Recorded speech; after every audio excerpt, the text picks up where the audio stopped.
Welcome to the Narrowing Path, Walking the Spiritual Walk. My name is Steve Van Eiderstein. Thank you all for joining me again tonight as we do today's daily reading from James Allen's Daily Meditations. This, of course, will be fresh to you and fresh to me, meaning that you'll get my genuine response, reactions, observations, and what I relate to about the reading, as this will be the first time that I hear it or read it right here on this podcast with y'all.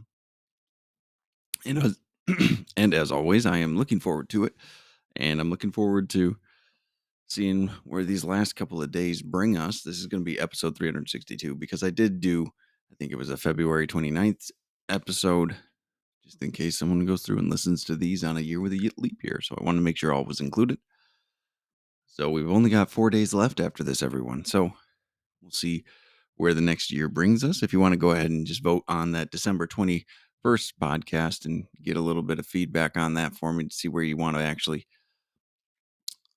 take this, so I can just hear something from y'all. I do have a kind of idea what I want to do, but I'd love to hear from you guys too. So here we go. Let's get into tonight's.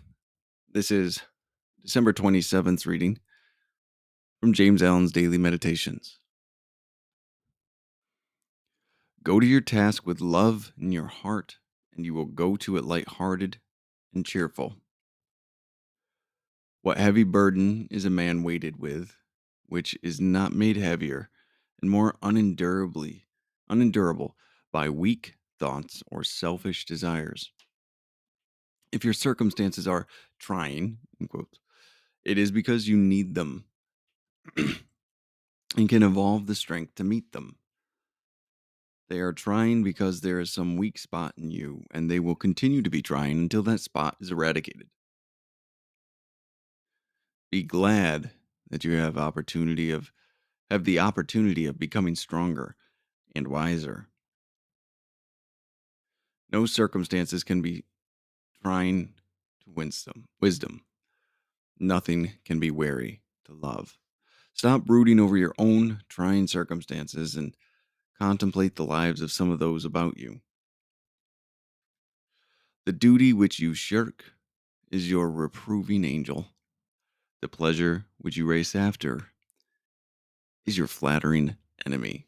Whew, man, that's some deep stuff there today, isn't it? I really like that. And I do believe this is also from the chapter or from the book By Ways of Blessedness. Talked about it a little bit last night. But that's a really, really powerful book. And one of my favorite chapters in that book is called Burden Dropping.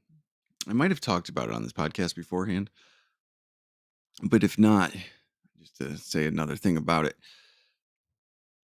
that chapter really was eye-opening for me in a lot of ways. It showed me how anything that I let stress me out, that I consider a burden, that I consider a strain on my life, really was just because I was being selfish. It showed me or gave me perspective to see that things are only an impediment to my life when I don't want to do them. When I don't when I have a different desire, when I have a different opinion, when I have different perspectives and understandings, that is when things become burden to me. So this part of this, I believe, is from that chapter. I'll have to reread it again. But what an incredible chapter that is in Byways of Blessedness. And it at least ties with this reading if it is not directly from that chapter. So let's go ahead. We'll do this again, line by line. Go to your task with love in your heart, and you will go to it lighthearted and cheerful. So if you bring love to any task you're doing, whether you want to be doing it or not, whether you like what you're doing or not, if you can get your opinion out of the way and your desires out of the way, and you just show up to be loving, amazing things can happen. Perspectives can change. Those tasks don't seem so difficult this time. It's incredible how those can actually be modified, how those can be changed. You know, I think it's an incredible thing to actually be able to change your stress and your burdens into joys and considerations. It's helped me get through a lot of things. It's helped me weather a lot of storms. It's helped me be of service, to be of service on days when I definitely did not want to be. It's helped me actually adhere to a spiritual program knowing that information. So go with love in your heart to everything, and you'll have a lot less stress in your life. I promise. It sounds corny, it sounds hokey, and all these other things that people say, but by God, it is true. What heavy burden is a man weighted with, which is not made heavier and more unendurable by weak thoughts or selfish desires? Right? So there we go. Our desires, our thinkings, weak thoughts, selfish desires, our opinions, and our desires, right? The only thing we can do is make things worse. Whenever we think about us, whenever we think about me, whenever I think about how it's going to affect me and why this is unfair and blah, blah, blah, and this, that, the third, all of these things, whenever I think about that stuff, my burdens do become heavy. My tasks do become arduous. My life becomes painful. It's not making anything necessarily easy, right? This isn't something that we're saying is, oh, you go with love in your heart and everything will be easy. No, you will not be burdened by it, though. You will not feel like you're a resentment in waiting. Bring love with you everywhere. If you don't, if you bring self, if you bring fear, if you bring self centeredness, I promise you it will be miserable. It will be difficult. It will be much longer.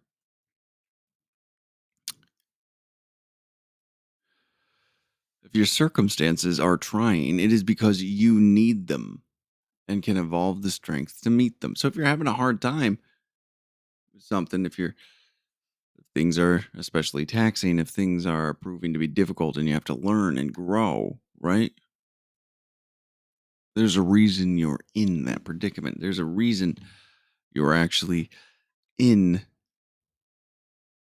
that situation.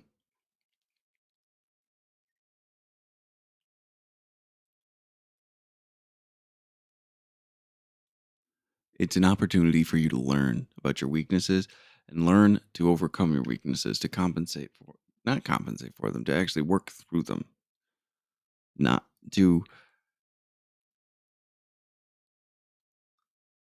take different actions and grow spiritually.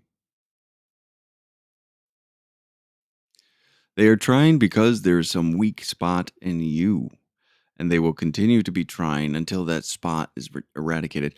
That tells us we're going to be going through the same situation over and over and over again. That's trying, gives us pain. I mean, it's happened in my life, not just in um, when I was drinking and drugging and before recovery, but while in recovery, the lessons I need to learn are constantly presented to me regularly. And I don't always get them on the first shot, to say the least. I don't always do things right. I learn every single time. It's not a failure. It's just a part of the path.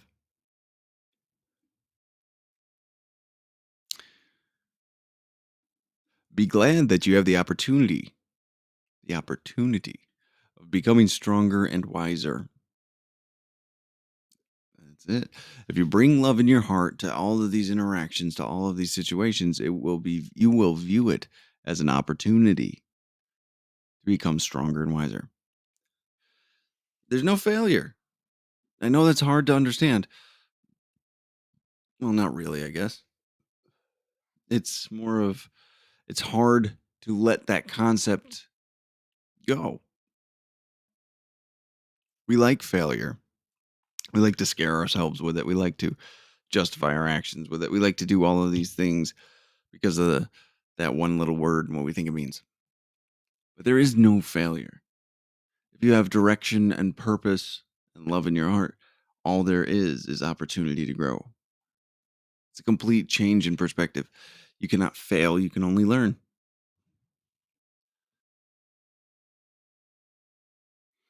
There's freedom in that. There's relief in that, actually. Initially, it's relief. Ultimately, it's freedom.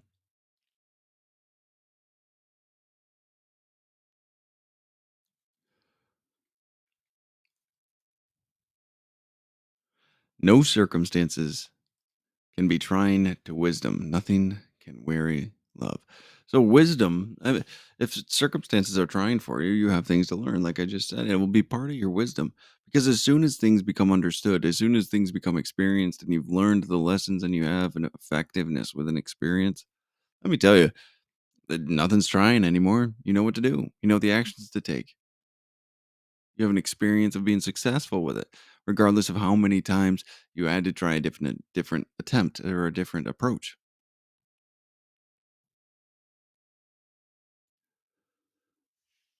Nothing can be trying to wisdom, and nothing can weary love. Love is never ending. Love is boundless and limitless. Love doesn't stop. We do.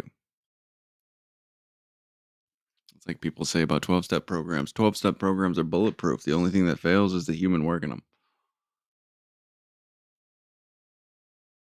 If they think about this, they're only just learning a way of what they don't need to, of what not to do. So it's not the 12 steps program fault.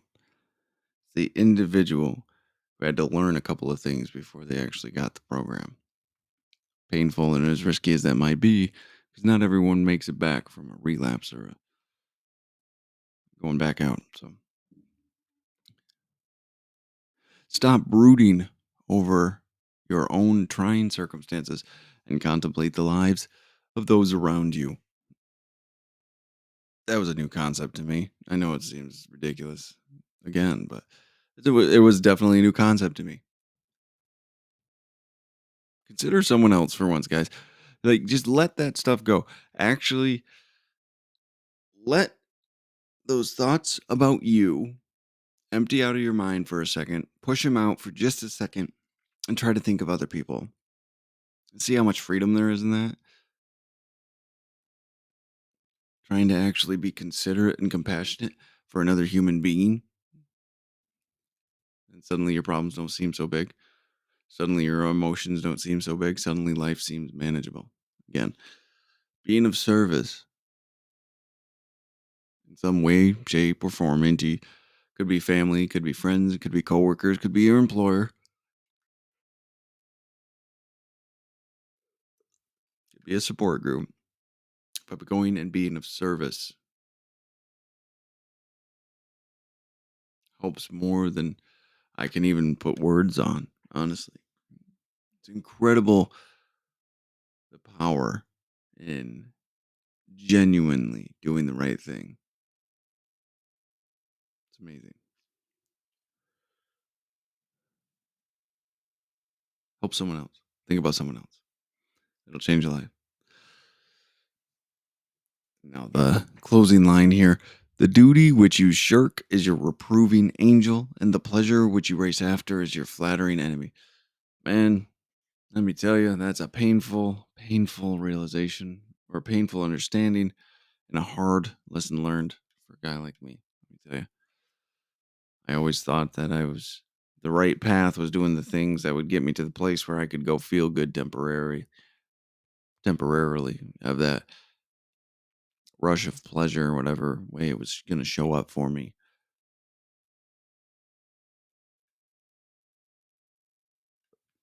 I was so wrong. It turns out the right thing to do was actually face those things that were difficult. Face your dragons, as people say. was not simple for me. It was not easy for me, but it was simple at the end. Didn't like it, but it was simple. So, well, all right, there we go. That is the end of the reading for today. Again, thank y'all for joining me. Go check out December 21st. Give us a little bit of feedback of whether you want to do another daily reader from a different author, some morning and evening meditations, or a breakdown of James Allen's As a Man Thinketh, his most influential piece. So, thank y'all for listening and jumping on as always, and especially throughout this year. I greatly appreciate it, and I will be back again tomorrow. So, until next time, thanks.